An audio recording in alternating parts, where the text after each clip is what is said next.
Olá, sejam todos muito bem-vindos. Eu sou o Alisson e você está no Papo On.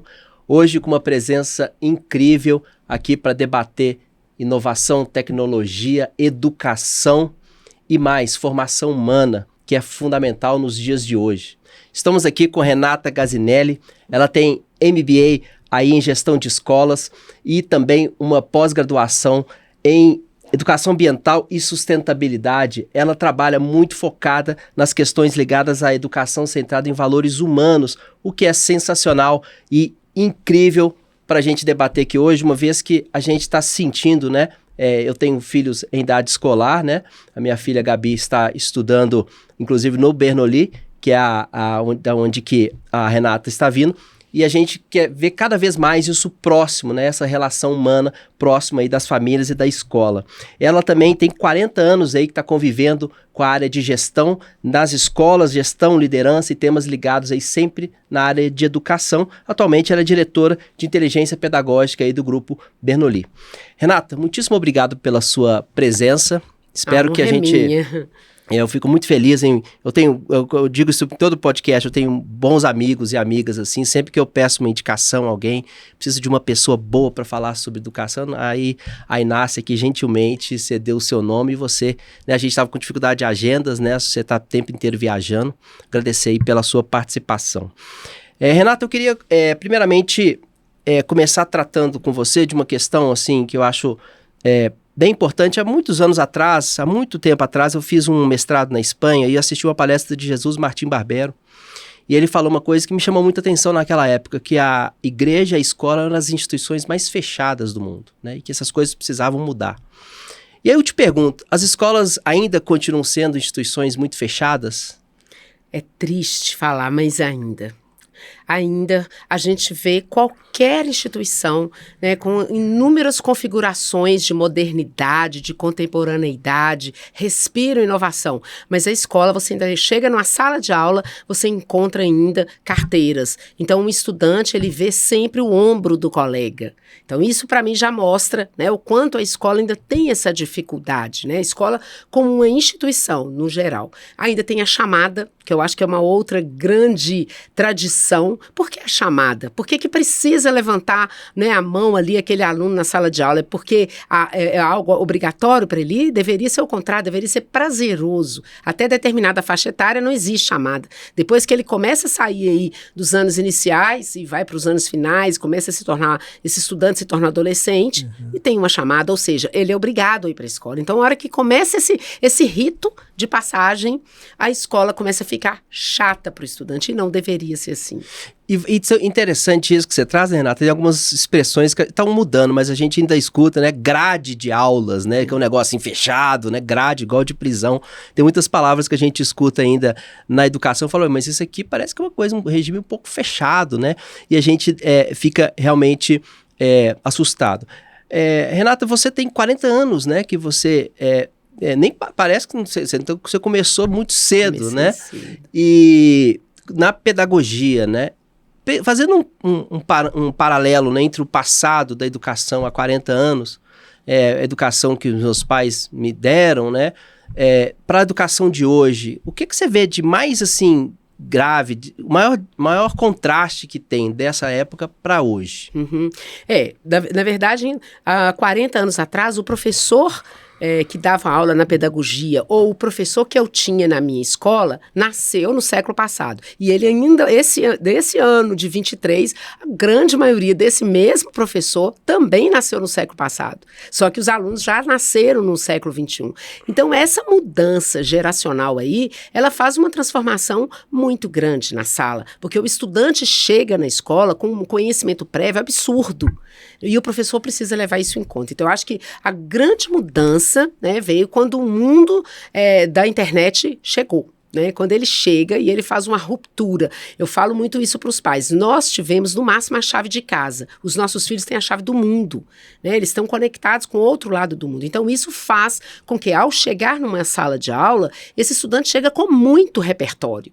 muito. Eu tenho netos de 4 anos, o repertório dessas crianças, eu que sou da educação, que estou na educação, que estudo e respiro educação, eu fico assustada com o repertório deles. E a professora deles não nasceu no século XXI, nasceu no século XX. Então, essa diferença aí faz com que essas crianças e esses jovens comecem a perder um pouco o interesse pela aula, porque a aula começa a se tornar algo, para que isso? Qual a finalidade disso? Para que eu estudei mitocôndria? Nunca mais na minha vida eu precisei usar, né, algo ligado à mitocôndria ou algo ligado a outros termos que lá atrás a gente estudava, né? Então, o fazer sentido para o estudante é o que deveria realmente regular o currículo brasileiro. Aí eu preciso fazer um parênteses também para dizer que, assim, tem uma parte de educadores que ainda estão presos a esse passado. Você diria quantos por cento, assim? Olha, eu sei que é difícil a gente talvez generalizar. Eu diria que tem uns 40% ainda, que ele ainda está preso. E por que eu digo isso com muita segurança? Quando eu vou visitar uma escola, eu escuto muito um diretor saudosista, porque aqui nós já tivemos 2.000 alunos, porque aqui antigamente, porque os pais, eles obedeciam, porque os estudantes eram. Então eu ainda ouço essa conversa, mas eu já vejo também um grupo de diretores mais progressistas, mais inovadores, que querem, mesmo sendo do século passado, mesmo sendo inclusive diretores da minha geração aí de 60 e poucos anos, mas que eles já têm uma conversa de modernidade, de contemporaneidade. Mas aí eu defendo esses diretores. Nós temos um currículo brasileiro horroroso, engessado. Quando você olha países de primeiro mundo, países em grande desenvolvimento, o currículo é totalmente diferente. O estudante vai estudar aquilo que é centro de interesse dele, aquilo que vai fazer sentido na sua vida profissional. Então, se a escola não se conectar urgentemente com o mercado de trabalho, ela vai perder a vez. Porque o estudante que está chegando no mercado de trabalho, ele está completamente desconectado com aquilo que o mercado de trabalho precisa que ele tenha.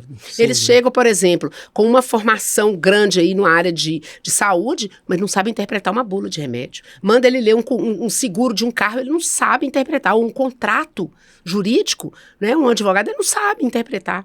E isso é papel que, né, o tempo que ele está na escola, minimamente ele precisava entender, né, alguns pressupostos. E é dentro da educação básica que isso é fomentado. Muito legal, Renata. Você traz um ponto aqui que me deixa cheio de orgulho quando eu escuto. Você falou da mitocôndria. E eu fico pensando sempre nisso, assim, tem que fazer sentido. Eu fui um péssimo aluno do ensino fundamental, ensino médio, porque eu não acreditava que eu precisava aprender aquelas coisas. Eu ficava muito revoltado a isso. Então, assim, quando tinha sala de aula, eu tinha que... Primeiro, o professor escolhia o livro que você tinha que ler. É esse, tem que ler um livro. Sobradinho dos Pardais, eu escondi vários da minha mãe. Eu, inclusive, participei de um TED do Cotemig, onde eu falo da minha história, assim. Eu tomei 3 bombas na quarta série, tomei uma, enfim. Foi péssimo. Por quê? Porque eu falei assim, eu não vou aprender nome de nuvem. Eu não quero aprender nome de nuvem. Eu não vou ser piloto de avião, né? Eu não quero aprender... E eu tinha que aprender. Aí, depois, obviamente, eu perdi essa guerra, porque senão eu não poderia fazer um curso superior e por aí seguir a vida, né?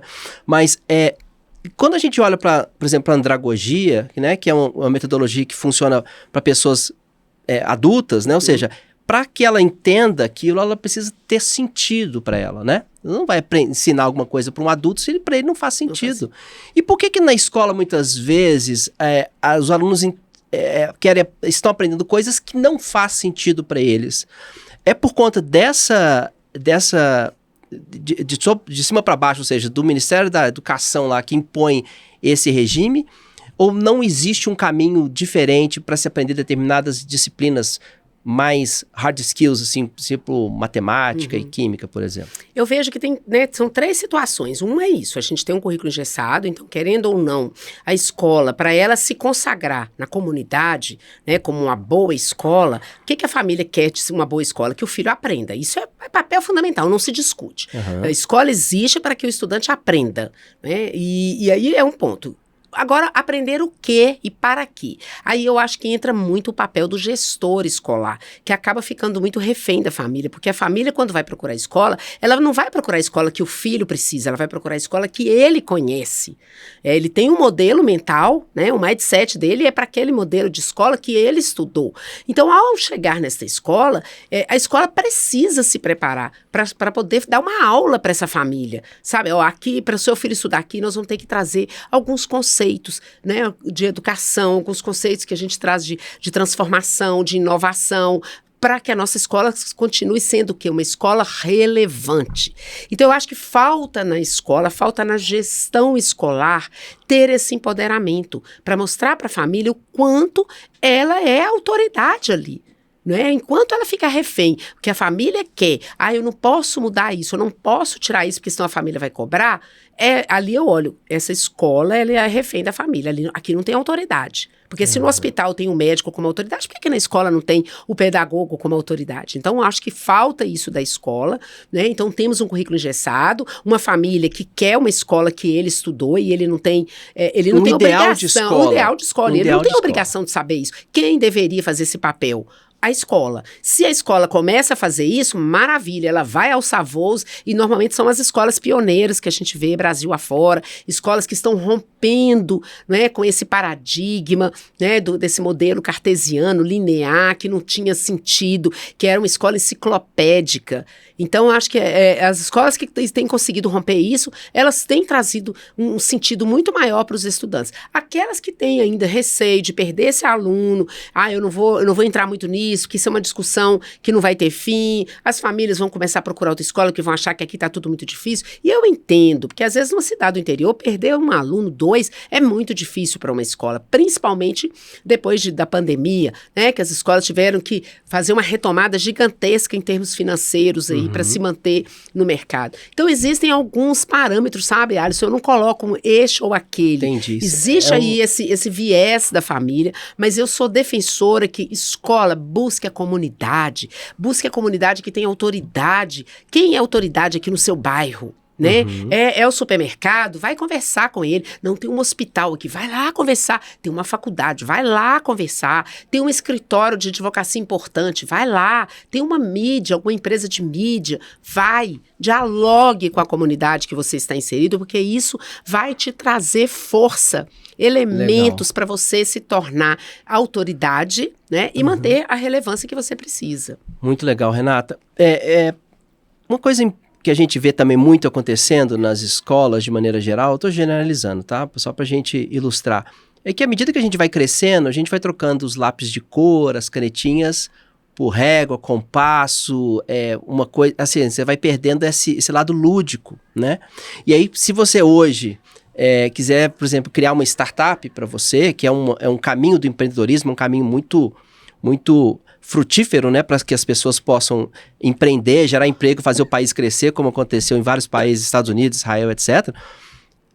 Você vai ter que voltar para a canetinha, para o post-it, você vai ter que desenhar o seu modelo de negócio, você vai ter que fazer uma oficina de design thinking, ou seja, aquilo que a escola vai tirando de você por uma questão de mercado, por uma questão do próprio negócio, né, que um aluno, um ex-aluno pode, enfim, começar... Um aluno pode começar a querer empreender, ele vai ter que voltar para isso. Por que tiram dos alunos o que é mais legal, que são as canetinhas, e colocam nelas responsabilidades que às vezes elas não querem, no futuro elas vão voltar para esse... Eu acho que é essa falta de conexão com o que é lúdico, com o que o estudante precisa. E aí tem um ponto importante que eu acho assim... O estudante quer a canetinha, quer o compasso, quer a régua, mas ele quer uma maquete digital também. E ele precisa, para ele ser relevante no mercado de trabalho também. Então, por que não fazer algo concreto, mas também dar oportunidade para fazer algo nesse ambiente virtual, que é o mundo desse jovem, né? Uma maquete digital, por exemplo, talvez ela seja muito mais complexa, vai exigir dele habilidades essenciais, talvez para ele construir. Sabe? Então, eu acho que, assim, é isso que faz a diferença nas escolas mais inovadoras. Elas não vão por uma única trilha, porque também não adianta você ir por uma única trilha, porque você pode cair num risco grande do modismo. E isso é perigoso. A modernidade é fabulosa, mas o modismo é perigoso. Então, eu acho que a escola precisa saber onde ela quer chegar. E quais elementos ela precisa ter para chegar. E quem são, né, as pessoas, os talentos que ela vai contar para chegar nesse lugar. Então, eu acho que falta esse ressignificar. Porque senão a escola tende porque o fulano está fazendo, porque a escola de não sei aonde, porque eu fui em São Paulo num congresso e lá falaram muito disso, porque eu fui aqui a colar. Não é assim que vai funcionar. Eu acho que tem que voltar para dentro e entender o que nós precisamos, o que a nossa comunidade quer. Nós já ouvimos os nossos estudantes? A gente já fez aqui um grupo focal para ouvir uma criança de 7, um de 9, um de 13, mas um de 15, um que tá, né, a família está entrando na escola agora, um que a família está saindo porque está terminando o ensino médio. A escola precisa ter isso, né, ter essa escuta, né, para o que a comunidade precisa, o que a comunidade quer. Então, eu acho que são esses elementos que vão agregando. Então, fazer né, determinado tipo de, por exemplo, feira de ciências, todo mundo vai trabalhar agora dentro de um clima de sustentabilidade, maravilha, mas às vezes não é isso que o estudante quer. Às vezes ele quer uma coisa mais digital. E por que não dialogar o contemporâneo com o tradicional? Eles têm que dialogar sempre. Quando você vai num museu aí, nesses países de primeiro mundo, é isso, a contemporaneidade está ligada com a tradição. A modernidade, a tradição tem que andar de braços dados. E na escola, a gente às vezes vai para caminhos ou muito para a direita ou muito para a esquerda. Eu acho que o caminho do meio, ele ajudaria muito mais, né, os educadores a trazer a centralidade do papel da escola, que é ensinar os estudantes a aprender mais, a aprender melhor, fazer com sentido.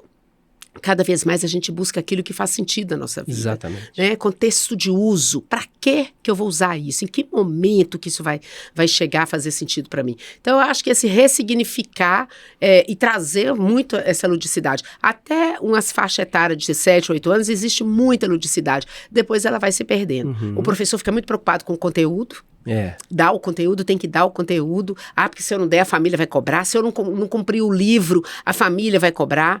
Então, falta um pouco esse argumento, essa autoridade se tornar, sabe, mais acima. Né? A autoridade, ela está acima. Existe uma relação de hierarquia. É uma hierarquia do conhecimento. Eu estudei para isso. Eu estou te falando que eu estudei.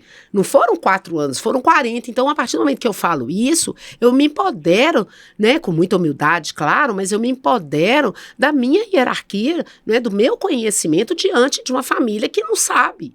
Eu acho que falta um pouco isso. E todo mundo acaba sendo também, né, Renata, um pouco especialista hoje, com acesso à informação, com acesso a outros professores ou pseudoprofessores que estão aí ensinando. Outro dia eu vi um anúncio assim, faça um MBA em apenas 6 meses, com 3 aulas minhas.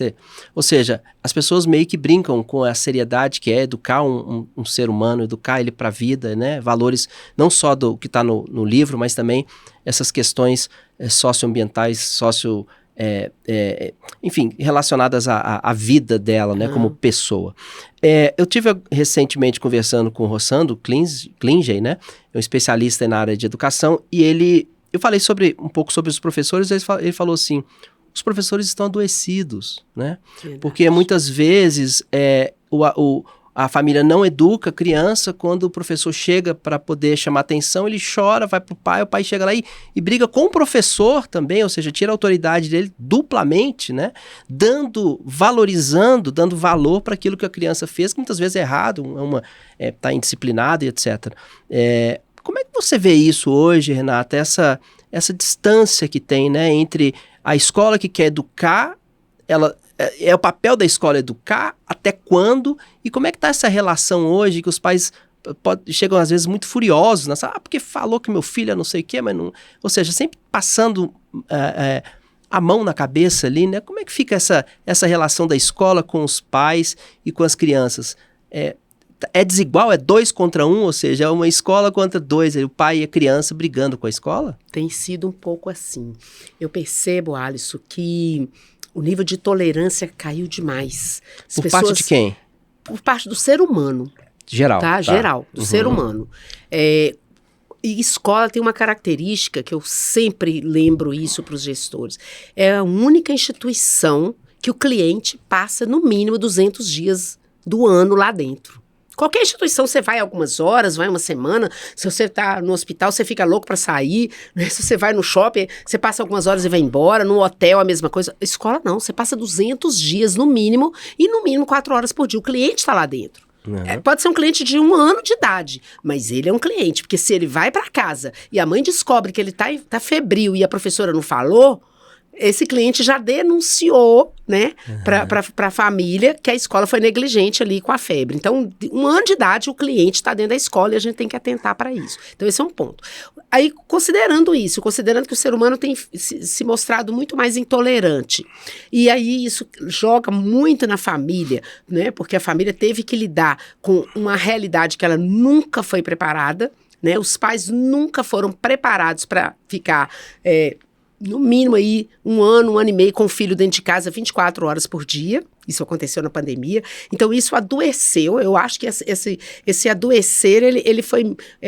parece que culminou muito nesse período de pandemia. E ainda estamos sofrendo o efeito disso? E ainda estamos sofrendo efeito e vamos sofrer por uma geração, tá? Porque a criança estava lá com a aula online, ela queria ir no banheiro, ela desligava a câmera, fechava o microfone, ia no banheiro e voltava, ela vai para a escola, ela queria fazer isso também.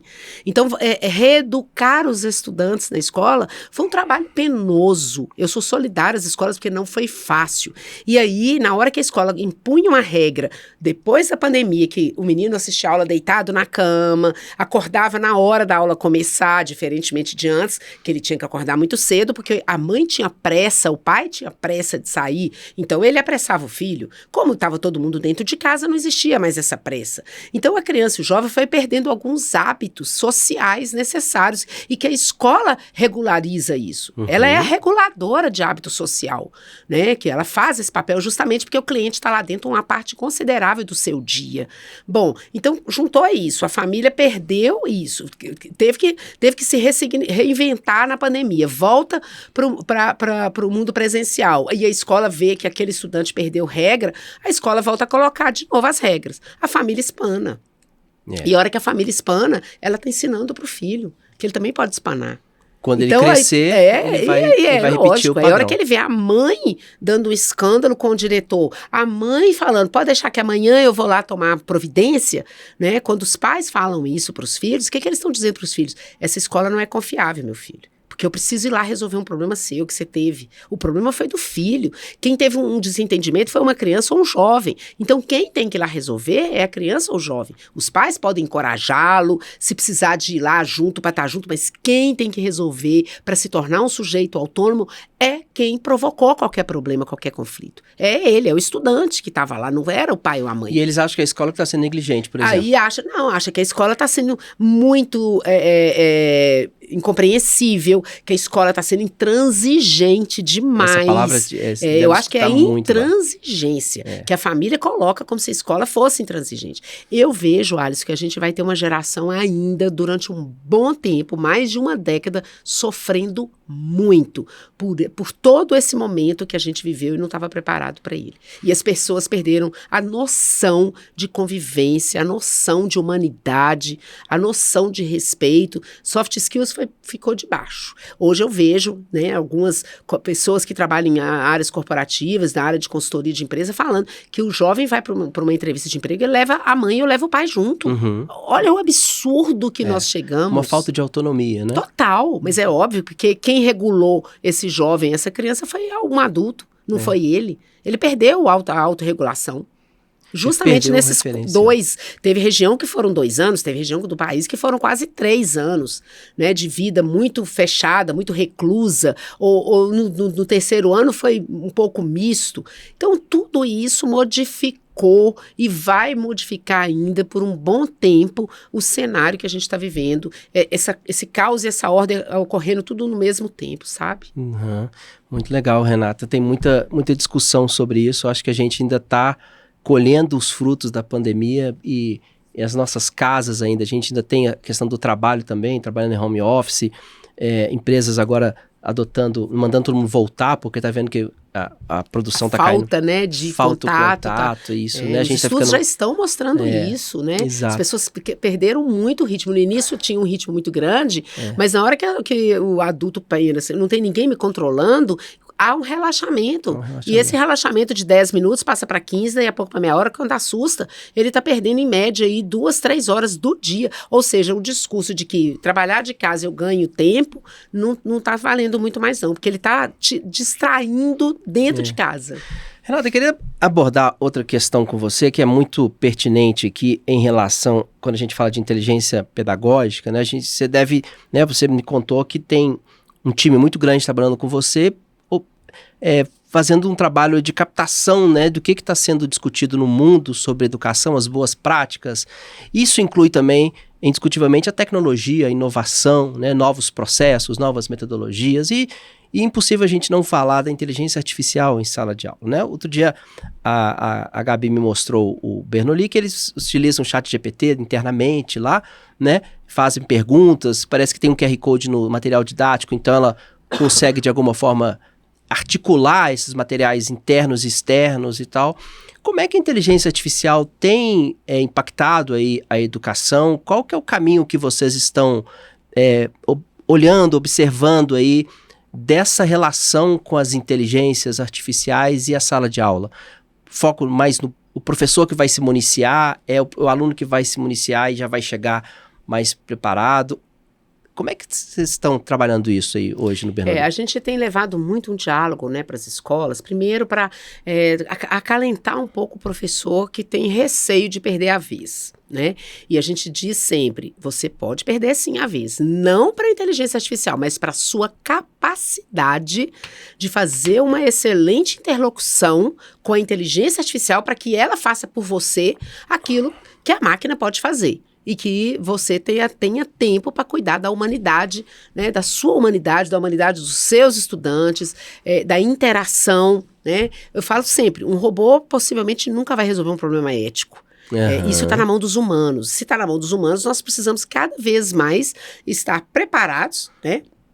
Tanto as hard skills como as soft skills, entendendo cada vez mais, fazendo boas perguntas, sempre o foco faça boas perguntas, não se preocupe com a resposta, porque é a pergunta que vai mobilizar, é a pergunta que vai levar o outro a estabelecer conexões neuronais, né, para ele atingir um estado de soberania das coisas, né, um estado de conhecimento, de evidência das coisas. Então, a gente entende que cada vez mais o professor deveria fazer as pazes com essa tecnologia. Como a gente faz as pazes e ama um carro de última geração, um micro-ondas dentro de casa, uma TV que faz tudo por nós, um Alexa e tantos outros equipamentos tecnológicos que vieram, para dar qualidade à nossa vida, não tomaram o nosso lugar. Por que a inteligência artificial, um chat, GPT e outros, vão tomar o nosso lugar? Não, eles vão ocupar de algo que era muito operacional.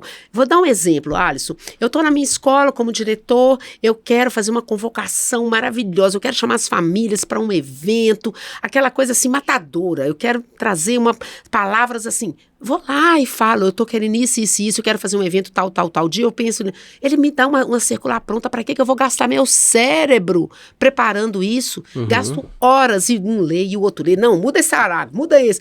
Em 5 minutos a gente tem algo maravilhoso, um texto, um comunicado, uma circular, né, alguma coisa que a gente quer fazer, estou querendo fazer um projeto, me dá ideia, aparece mais de 30 ideias de um projeto bacana, um professor quer dar uma aula diferenciada, ele quer falar, sei lá, sobre fotossíntese, ele põe lá, me dá ideia aqui, o que eu posso trazer para minha sala de aula? Vai aparecer aquele tanto de propósito. Então, é as pazes que ele precisa de fazer. Isso é o bonito da inteligência artificial, isso é o bonito do mundo moderno, do século XXI. A facilidade que essa operação vai trazer. Agora, se eu não sei fazer a boa pergunta, não adianta. Ele não vai me ser útil. Eu olhando pelo lado, então, você trouxe a visão do professor, né? Se instrumentalizando ali para trabalhar com inteligência artificial. E pro lado do aluno, quando o professor pede, faça um resumo sobre a independência do Brasil e traga amanhã. Ele vai botar isso no ChatGPT e vai trazer para ele. E está certíssimo esse aluno fazer isso, porque, pelo amor de Deus, qual o sentido de fazer esse resumo? Por que ele na aula, ele não faz os alunos trazerem ali na mente, na conversa? Façam juntos. Vamos ver o que o chat traz pra gente? Vamos fazer junto? Fulano, me ajuda aqui. Quem é que quer colocar aqui? Vamos ver junto aqui na aula. Olha o que o chat trouxe. Agora vamos falar com as nossas palavras, vamos traduzir isso, vamos representar isso de alguma forma. Poxa, seria muito mais harmônico, tem muito mais contexto de uso.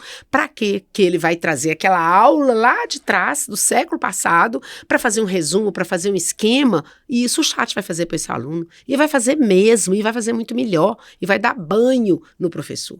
Então, eu acho que, sim, cada vez mais é isso. O que a gente espera desse professor é uma interatividade maior, não é? Uma intencionalidade. Por que eu estou dando esse conteúdo? Para quê? E trabalhar pedagogicamente diferente do que era feito no século passado. Isso criar é fundamental. Algumas estratégias didáticas. Eu não sou contra uma aula expositiva, uma aula com um PowerPoint. Tem que ser. Uma aula expositiva bem dada é maravilhosa. O problema é que eu fico só nela. Eu tenho medo de avançar. Ou então eu acho que eu vou colocar lá uma lousa, vou colocar um PPT, um Canva, o que quer dizer, eu tô trabalhando com os meus alunos de inovação. Esses conceitos que o meu time lá de inteligência pedagógica vai tentar desconstruir e mostrar para esse professor. Primeira coisa, é acolhida. Esse professor precisa se sentir acolhido. Então eu falo, gente, não é chegar lá na lama, na lata e dizer para ele o que ele tem que fazer. Não, acolhe esse professor. Acolhe a dor dele, porque a dor dele é legítima. Medo de perder espaço. Medo dele perder o poder. Então, na hora que a gente faz o primeiro acolhimento e vai trazendo ideias, vai trazendo propostas, vamos fazer um mão na massa? Então, o time faz muito isso, porque isso vai desconstruindo um mito que está na cabeça, né? O pânico, de isso. que ele vai perder. É um pouco isso. E aí eu queria falar ainda nesse tema de inteligência artificial, Renata. Eu fiz outro dia um teste, inclusive dando uma palestra para uma escola sobre inteligência artificial, onde eu coloquei a seguinte informação no ChatGPT, um desses aí. Crie para mim uma imagem de uma pessoa feliz com seu diploma na mão. Ele fez uma imagem linda, muito bonita, bem feita e tal. A pessoa era branca. Eu falei, essa pessoa não pode ser branca. Ele colocou uma outra pessoa branca. Eu falei, essa pessoa tem que ser negra. Ele colocou outra pessoa branca. Aí eu falei assim, essa pessoa tem que ser afrodescendente. Aí ele colocou um branco com traços, um negro com traços de branco. Aí eu fico perguntando assim, alguém treinou esse algoritmo para que ele entendesse que gente feliz, por exemplo, nesse caso, é uma pessoa branca, né? Claro que isso aí vem, já o algoritmo ele aprende com nós humanos, que somos racistas, etc. Sim. A gente acaba elevando isso. É também importante para esse professor entender esse viés do algoritmo dentro de uso de tecnologia para acender essa chama no aluno, para que ele desconfigure esse algoritmo, porque senão ele vai continuar retroalimentando um sistema de inteligência global, digamos assim, com os mesmos valores racistas, misóginos, etc, né? Sim, por isso que eu falo, o professor precisa fazer as pazes com a pergunta, porque é a pergunta que vai levá-lo a saber como conduzir o conceito.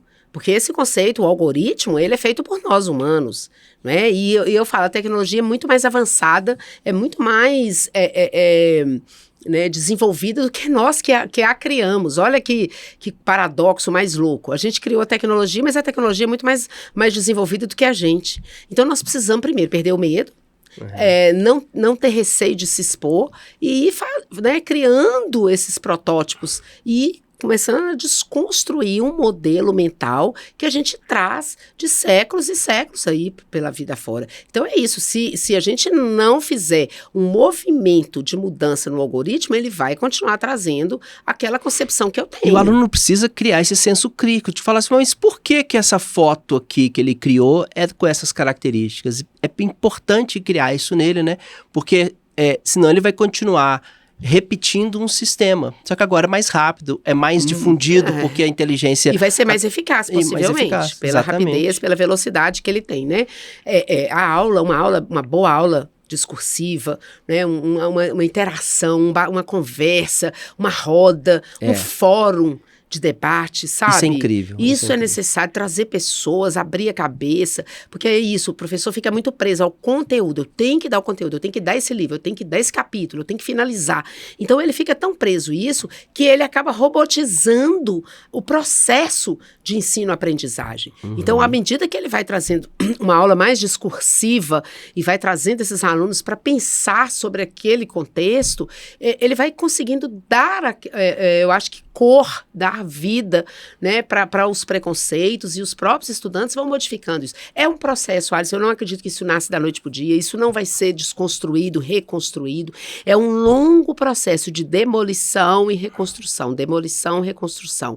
Eu falo que é o nascer e morrer diário, né, é o caos e a ordem o tempo todo, por isso que eu acho que a gente ainda leva aí pelo menos mais, no mínimo, uma década, sabe, ainda arrastando muito, com muitas dificuldades, mas tem que ter de um lado um gestor empoderado, né, que é autoridade naquela comunidade, para trazer essa família, para trazer, né, a comunidade para dentro da escola também, espaços de diálogos dentro da escola, fóruns de discussão, grupo focal de estudantes. Puxa, tem muita alternativa bacana que precisa ser pensada e implementada nas escolas. Legal.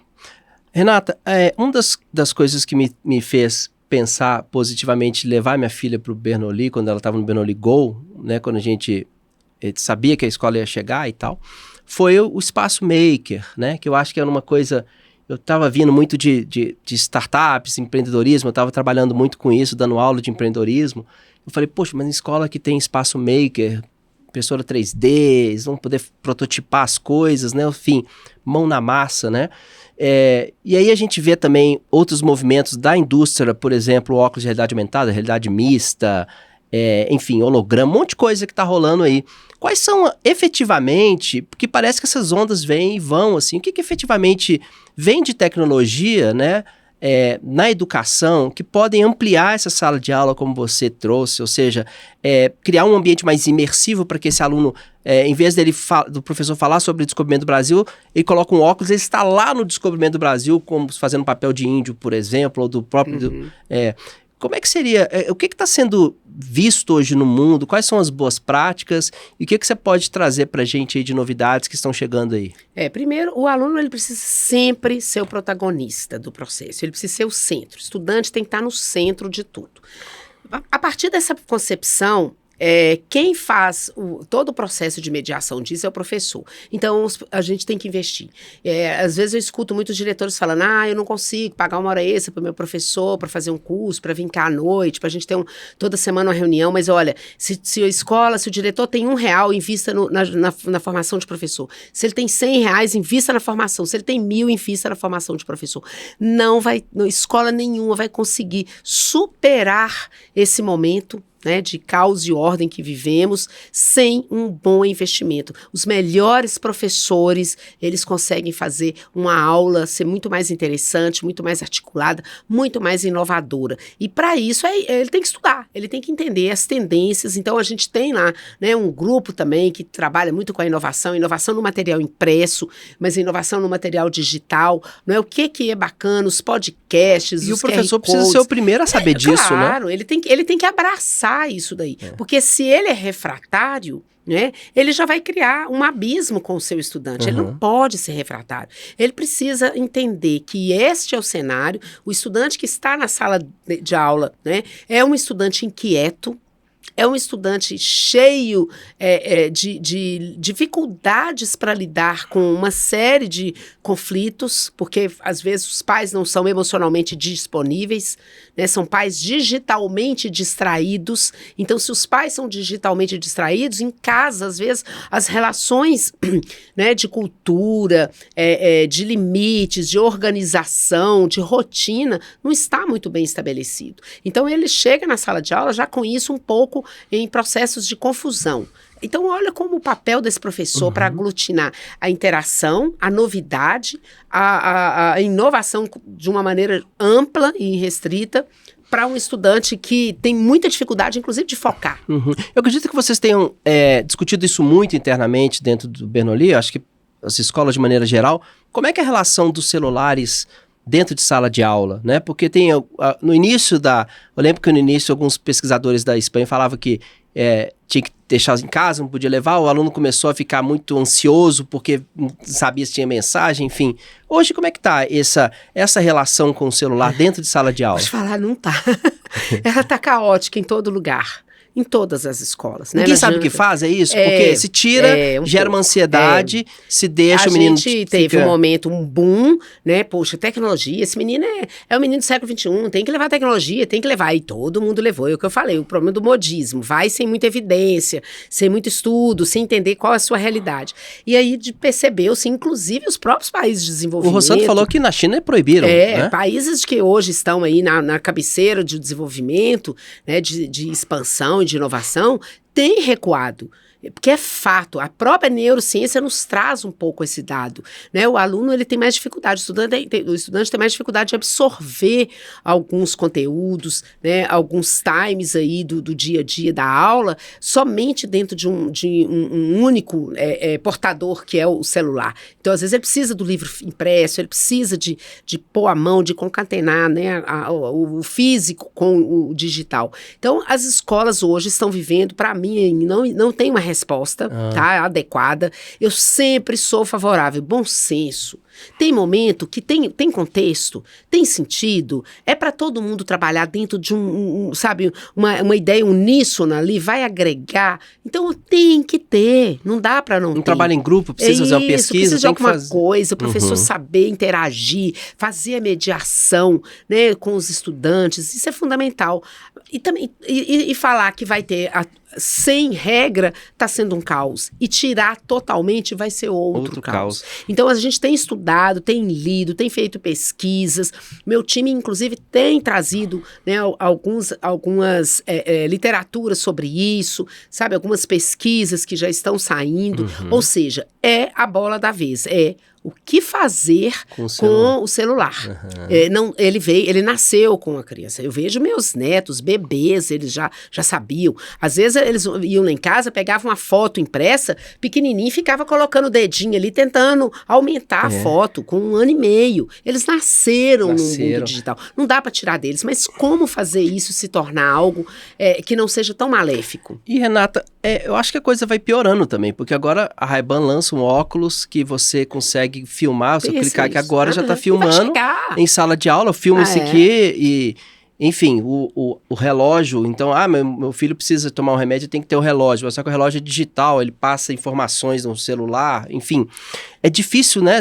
O celular ainda é controlável, você pode desligar, agora esses gadgets todos aí estão chegando, juntos, né? E tem escola que está embarcando muito nessa onda, sem preparo. Porque é o que eu falo, quem é o adulto da relação? Se esse adulto não estiver preparado para lidar com isso, nós vamos viver um caos total, já tá, mas vai ser um caos assim, eu falo que vai ser quase uma ruptura total de valores na sociedade. O adulto precisa se reconfigurar, se restabelecer em estado de equilíbrio, porque ele é o único ali que vai ter condições de colocar ordem nesse caos, tá? Então eu vejo ainda que nós passaremos momentos ainda muito difíceis, porque a tecnologia não vai parar, cada vez virão novas ideias, inovações absurdas, na medicina, né? A nanotecnologia chegando aí.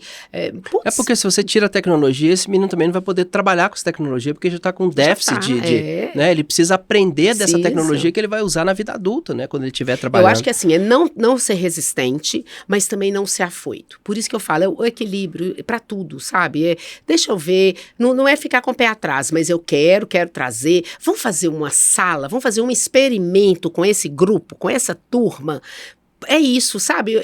Eu acho que pegar muito o exemplo de países de inovação. O erro, ele é lição. Ele é aprendizado. Errou, volta, ensina as crianças e os jovens. Não existe uma bula, não existe uma receita, não existe uma fórmula do sucesso. Ele vai se constituindo à medida que as relações vão se tornando também viáveis, e plausíveis e equilibradas. Outro dia eu vi uma frase de um educador que eu achei interessante, falando sobre essa questão das telas, né? Inclusive tem um livro muito bom, não sei se você já leu, que é aquela Fábrica de Cretinos Digitais. Eu não li não, mas o pessoal meu já está tudo esse ligado livro nele. É incrível, o tanto de pesquisa que tem, mais de 80 páginas de referência bibliográfica.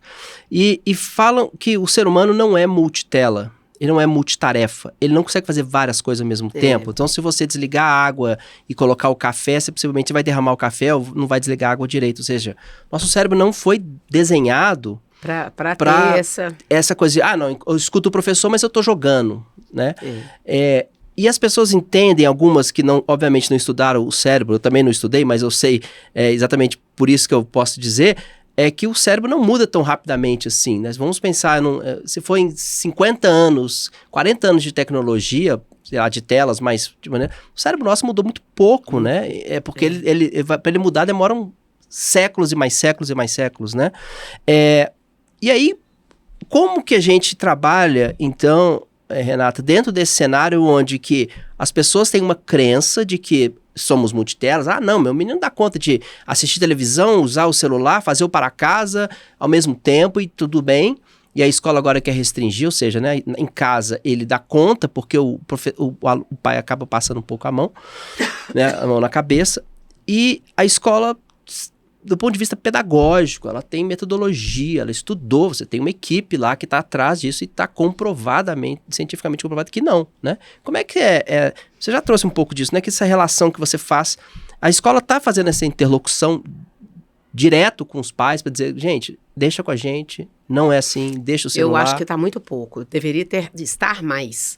Se ela é autoridade, é ela que tem que ser, né? Eu falo que a escola deveria ditar tendências e não seguir tendências. Renata, eu queria, antes da gente finalizar, eu queria que a gente falasse um pouco, a gente falou assuntos muito interessantes aqui, mas eu queria tratar um pouco do futuro da educação, né? Claro que o futuro é uma coisa complexa, porque a gente pode falar o futuro daqui a 100 anos, o futuro daqui a um século, o futuro daqui a... 25 já é um futuro que tem muita coisa porque pode acontecer. Qual que é o futuro? Como você vê, não só apenas do ponto de vista da tecnologia, que a gente sabe que isso vai aumentar, né, o volume do acesso, o número de gadgets, etc. Mas como é que você vê a educação do futuro, olhando hoje o cenário que a gente tem, as escolas, a metodologia, o professor, para onde que vocês estão olhando o futuro da educação, pensando num cenário de 10 anos? Eu me preocupo mais com a humanização, né, com essa relação, é até muito incoerente falar isso, humano preocupar com a humanização, mas a gente precisa trazer a relação de humanidade, né, para as relações que estão dentro da escola e que permeiam professor com professor, estudante com estudante, família com escola, funcionários, comunidade como um todo, porque a tecnologia, eu acho que ela tem autonomia suficiente para fechar o século XXI.